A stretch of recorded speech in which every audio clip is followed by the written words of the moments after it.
Hello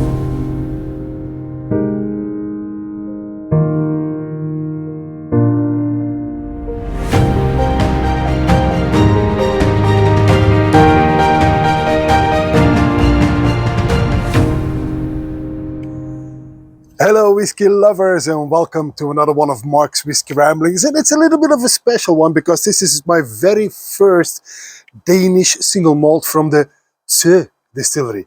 I know what you're thinking. It says THY. So why isn't this called Thai distillery or Thie distillery or whatever? It's pronounced Thyborøn or something like that, I've been told. Now, I admit my command of the Danish language is completely non-existent, but that's what I've been told. Now, the Thyborøn distillery is located in the far north of Denmark, halfway between Thyborøn and Thisted. I'm probably not pronouncing that correctly either, but anyway, to my Danish friends and your beautiful Danish language, if I mispronounce it, please forgive my ignorance. No offense was meant, but I have been told that Thai distillery or Thie distillery should be pronounced something like Thyborøn distillery. So that's what we're going to roll with, okay? So this is the second release in Club 23's Shepherd of the Herd series. You'll remember that I talked to you about their first release a while ago, a Kalila, and now they have a 3 years old. And I say 3 years old, but on the label it says that it was distilled on the 13th of December 2021, and it was bottled on the 13th of November 2025. So basically, yes, it's a 3 years old, but it's just 1 month shy of being a 4 years old. So this is Wold number 2 with a Danish native sheep on it. It's called a land sheep, I believe, or a land race sheep or something like that. Anyway, it's a breed that is mainly found in Jutland, hence that's the one that was put on this label here.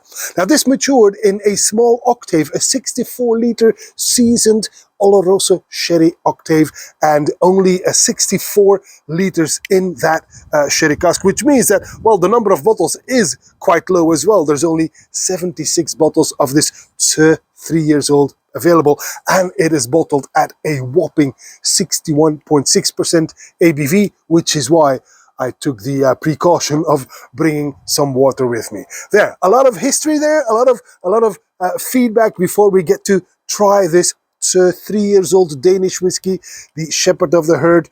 Beautiful old golden color. That's of course from the small sherry octave, the sherry seasoned octave. Beautiful dark color, 61.6% ABV, so to be approached with caution. That's 3 years old, 2021, from Shepherds of the Herd, on the nose. That is, in one word, this is an absolutely unique nose. Well, absolutely unique, there's still 3 words, but you know what, absolute unique. It's very herbal, very woody as well. It's not oaky, mind you, but there's like some wood smoke in there. It's got a touch of umami. I'm not entirely sure. Roast beef, maybe? Or cheap chops, and then never mind. Bad joke. Quite spicy. I get some aniseed, I get some cardamom, I get rose petals, and then some resin and bark of a pine tree. I'll be honest, I'm also getting some soft notes of orange and meringue in there, but at first all of this seems a bit odd, and if I had tasted this blind, I would probably not say whiskey. But the more time it spends in the glass, the more I get accustomed to it, and the more I start to appreciate it. But absolutely unique.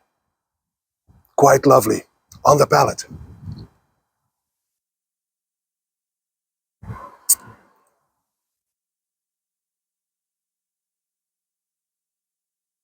Okay. Oh. Powerful. That's of course the ABV speaking, but the first sip is just bizarre. I mean, I get a hint of vanilla, some orange, some raisins in there, but also cuff sweets. The smell of, or the taste of what you experience when a Christmas tree is burning, if you know what I mean. Again, a lot of wood smoke in there, but it pulls it off rather well. And the alcohol seems nicely integrated. I brought water, but I'm not sure I'm going to be needing this. I don't think so. It reminds me of a barrel-aged gin, to be honest. Like I think I get notes of juniper and some angelica root and even some beetroot in there. Bizarre, strange, but quite tasty on the finish.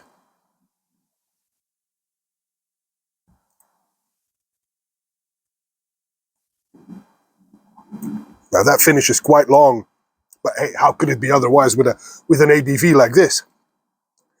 I get wood smoke again, now some honey and plenty of herbal notes.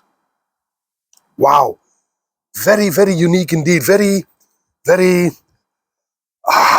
It's like nothing I've ever tasted before, and it's quite interesting. So my first encounter with this Danish whiskey, this distillery, makes me want to discover more. So hopefully I will have some more Danish whiskey on my path very soon. But this one was quite lovely. And that, my friends, is all for this Whiskey Rambling, and I hope to see you at one of Mark's Whiskey Ramblings real soon. And until then, may the malt be with you. Bye-bye.